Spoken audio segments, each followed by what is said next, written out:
All right, we're going to get started on Elimination Week 2, Practice 2. Remember that if you have not done the bell work, stop the video and do the bell work for me, please.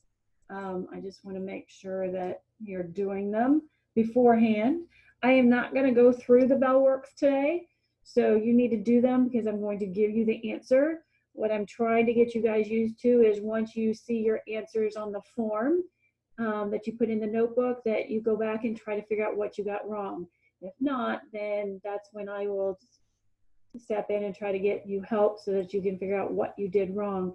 But it makes it much easier with you guys looking at the form and correcting or trying to correct what you got wrong. And that's the best way to learn, is going back and trying to figure out what you did wrong. So again, I gave you the box at the top. Same number, opposite signs, you add. Same number, exact signs, subtract. Multiply, no number's the same. Multiply the entire equation by a number to get the same number in opposite signs. So I'm going to go ahead and give you the answers to problem number 1 and number 2, which was your bell work. So the first one is 5, 0. And then the second one is 5, negative 40. So go try those. If you didn't do them, then go ahead and write the answers down, and then we'll go back through and see if you can get those answers. I'm going to go ahead and start up at the top where we left off sort of on Monday with multiplying. And a lot of people were having problems with this, so I want to reiterate what we're doing just in this is that we're looking for to have these to be the exact same number but opposite signs. So when I'm looking at this one, I noticed that I got 6x and x squared on there, and that I could multiply the negative 1x, and I could multiply that by a negative 6 to get a positive 6x. But I also noticed that here I can do 5 into 10. I can multiply by a negative 2 to get me a negative 10. It doesn't matter which way you do it. All right, I'm going to stick with the x. So I'm going to multiply this entire equation. All right, so I said earlier that this is a negative. To make it a positive 6, I would multiply it by a negative 6. All right, so I'm just going to put in times negative 6. That's what I would do to get this to cancel out for the x's. If I want to cancel the y's out, I'm going to take and multiply this by a negative 2 because it's a positive 10. That means I need a negative 10, so I'd have to multiply it by a negative 2. So you can do either one, not both, either one. So I'm going to do the first one. I like to work with my x, so I've got negative 6. And remember that you have to multiply it out by the entire equation. One of the mistakes I've been seeing is that you guys aren't copying the problem inside the parentheses right, and you're leaving, if there's a negative on the front of the x, you're leaving that off. So make sure you copy it right. And I know I've done that a couple times online. I'm like, oh, look, I forgot. So just go back up and look, like I said. So now you have negative 6x times a negative 1x. That's going to give you a positive 6x. Negative 6 times a positive 5 gives you a negative 30y. And then you have negative 6 times 21. So you can pull out your calculator. And I'm going to pull mine out. Put it over here. So I'm going to do 6 negative times 21 equals a negative 126. Now I'm going to take my top equation and put it underneath. So I have a negative 6x plus 10y equals 6. I was making sure I was writing the right problem. That's why I paused right there. I was like, oh, am I writing this right? So negative 6x plus 10y equals 6. So then I'm going to take those two problems and I'm just going to solve. Notice that your 6's now cancel out. Now I have a negative 30 plus 10. So 30 minus 10, and put that in your calculator if you need to. 30 negative plus 10, exactly what the signs say, It's a negative 20. And then I'm going to have 126 negative on this side, plus 6 is going to give me a negative 120. And I forgot to put my y here, so I'm going to go back and put my y. And then you all know the last step, and that's to divide. Make sure when you divide that you take the negative sign with it. That's another mistake I'm seeing, is you're not taking the negatives. Or in this case, you did 126 minus 6 and you put that as a positive 120. Make sure if it's the bigger number is 126. What's in front of that? It's a negative. So then I'm going to take my 120 that's already in my calculator, divide by 20 negative. That's going to give you y is equal to 6. I'm going to come up here and make sure that I put it in the right spot. Now I think the second step you guys have all gotten down. You're just plugging that back in. So again, we've been working with just the top equation. So I'm going to do negative 6x plus 10 times 6, because I'm plugging that in. I'm taking that y out and plugging the 6 in, equals 6. Then I come and just do my regular calculations. 10 times 6 is 60. Bring everything else down. So I'm just bringing that down, bringing this down, and I multiplied that. Then I'm going to take, got my two sides equation, I got to get this 60 to this side. So I'm going to minus 60 on both sides. That's going to give me negative 6x, because I'm bringing it down. And then I'm going to have 6 minus 60 is going to give me a negative 54. And the last step, you divide by a negative 6. I'm going to take my negative 54, and I didn't put my negative here, I'm going to put my negative, divided by 6 negative, it's going to give me a positive 9.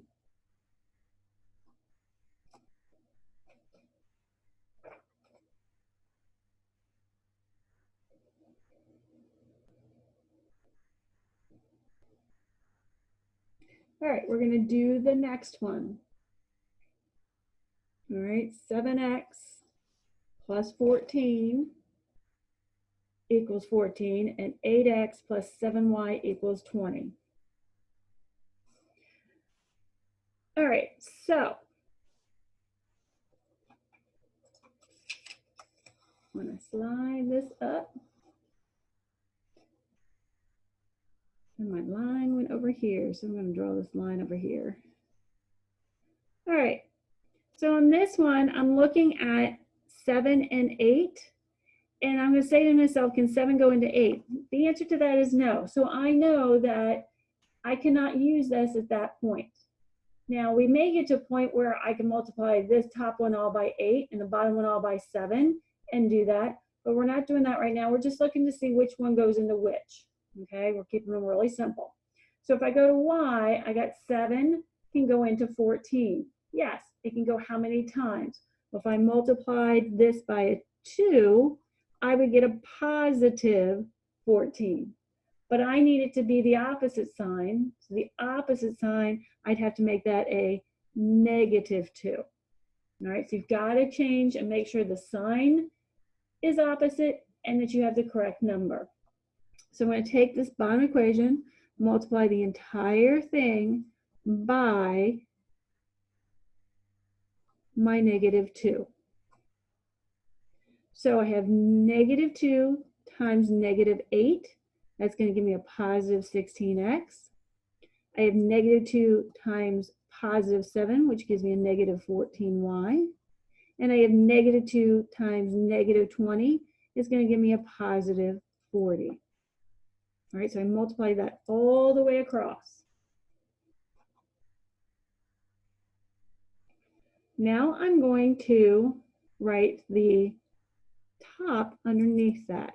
So negative 7x plus 14y equals 7x plus 14 equals 14. Just making sure I'm writing the correct one. Then I'm going to draw my line underneath. I already know my y's are going to cancel out. And then I'm going to take 16 minus 7 is going to give me 9x equals, and I have a positive 40 plus 14 is going to give me 54. Last step, you guys all know you've gotten good with the last step. Divide by 9, divide by 9.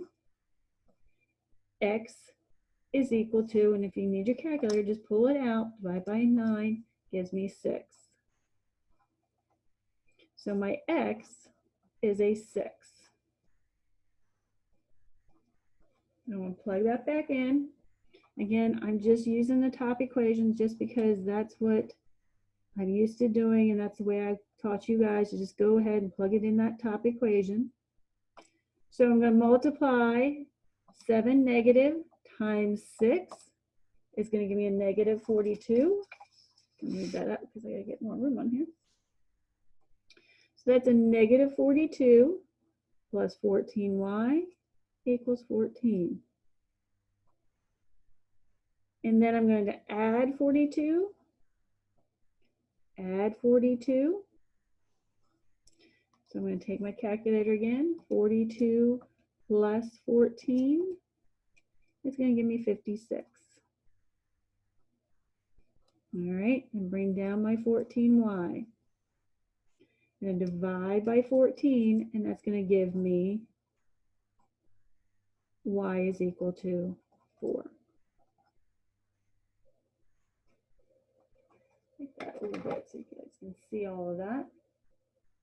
Now, one thing I do want to say is that if you're getting decimals, you're getting them wrong. You've done something wrong, and 9 times out of 10, it is because you have changed a sign that shouldn't have been changed.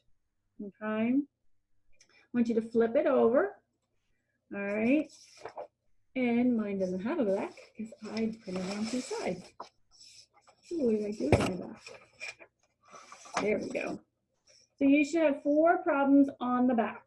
And what I want to do real quick is I'm going to go through, I'm not going to do them out, but we're going to talk about each one so that you can go through and do them. Okay? So I'm going to look at this first one, problem number 1. I'm looking at my x's. All right? I have an 18 and a 9. And I say to myself, can 9 go into 18? Yes. All right? How many times can it go into it? Well, if I multiply 2 times 9, that's going to give me 18. But this is a positive 18. So in order for this to be a negative, I'd have to multiply this by a negative 2. Then I'm going to look and see if I can do that with the y. Can 4 go into 10? No. So that means I can't cancel out my y's. So this one, you know, you're going to start with multiplying the problem by a negative 2. All right. Go down to the next one. Look at the x and the y. Let's start with x. Say to yourself, looking at negative 12 and negative 6. Can 6 go into 12? Yes, it can. It can go in there, but I also know that can multiply by 2. 2 times 6 is that. But this is a negative and this is a negative. So in order to make that a positive, I would have to multiply that by a negative. I'm going to go to this one, y. Can 1, and my imaginary 1, go into 4? Yes. I know that if I multiply 1 times 4, I would get 4. Again, this one, however, this one is negative. This one's also negative, which means I'd have to multiply by a negative. Trying to get you used to multiplying and deciding whether it's negative or positive. So I've given you a lot of negatives and positives. Okay? So you can choose to multiply by negative 2 and cancel out your x's, or you can multiply by a negative 4 and cancel out your y's. That is your choice. All right, go up to number 3. Look at those for a second. Let's just say we're going to cancel out. If I look at the x, I see that they're both positive. But wait a minute, I've got a positive and a negative on my y. I'm going to take and do my y because I already have a positive and negative. So I'm going to take this 2 times what is going to give me 4. Okay, 2 times 2. So I know I'm going to multiply that whole equation, second equation, by 2. and the last one. Look at those. Again, I've got a negative and positive. Oh, let me look at X because they're opposite signs. That might be easier. But can 3 go into 4? The answer to that is no. So I'm going to come over to the Y. I know I have a negative and positive.